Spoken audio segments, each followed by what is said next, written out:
John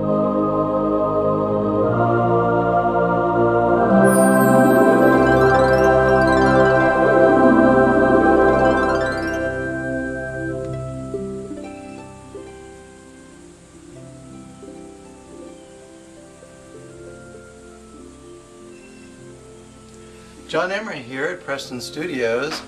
As usual, we're working on several projects at once.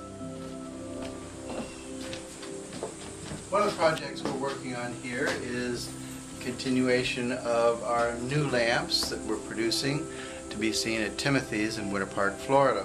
This is a new little pink rose lamp that we're working on, a boudoir lamp. The second project we have underway, as you can see here, is an entrance we're producing for the Fall Parade of Homes, which will be seen in November with the Home Builders and Contractors Association.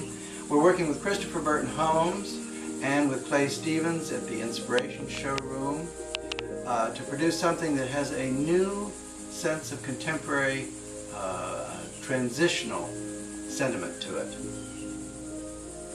The transitional element of this involves two parts. First of all, there is a traditional sense with bilateral symmetry, but the contemporary edge to it is a very linear design that we've created using a technique we call our faux wrought iron. And we've taken the glass up to Stanley Kloppenstein in Cocoa Beach, and he has painted and fired this black onto the glass so that from the street it will read as wrought iron. We're combining that also with these magnificent action bevels, which are super thick and create a very wonderful prismatic quality to the finished product. Another bit of the technique that I needed to mention to you is that we included a product called Strongline. This is copper-plated steel. And this is copper-plated steel, right? It has a lot of tensile strength to the product. You see, it bends this way, but it doesn't want to bend the other direction. And we will put this down in between the pieces of glass, like this. So it disappears. But it does add a great deal of structural strength. So we have applied this up through there as well. And when we solder it in, it keeps the door rigid. It helps. After we cut it out, we wrap it around the edge with copper foil. And then over the copper foil, we solder it together.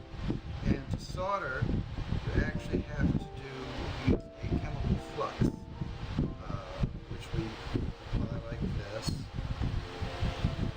On this particular technique, because we painted and fired on the glass, I don't use a big sponge. I usually use a sponge to apply the flux. But with this, I use a little Q-tip to keep the amount of flux down so it doesn't do any damage to the painted and fired portion. But this is part of the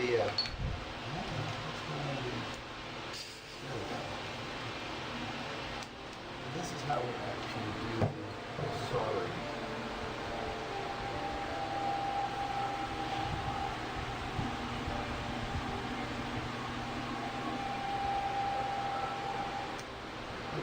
Once the iron gets going, it goes much faster than this, but I just plug them in, so it takes a bit of doing. Wow. So we hope you'll come see our new lamps at Timothy's in Winter Park, Florida, within walking distance of the Morris Museum, or come to the Fall Parade of Homes over in Brevard County on the Space Coast and see this entrance that we're creating specifically for Christopher Burton Homes and Clay Stevens at Inspirations. It's a new design, new product, something you've never seen before in an entrance. Come have a look at this work that we're creating.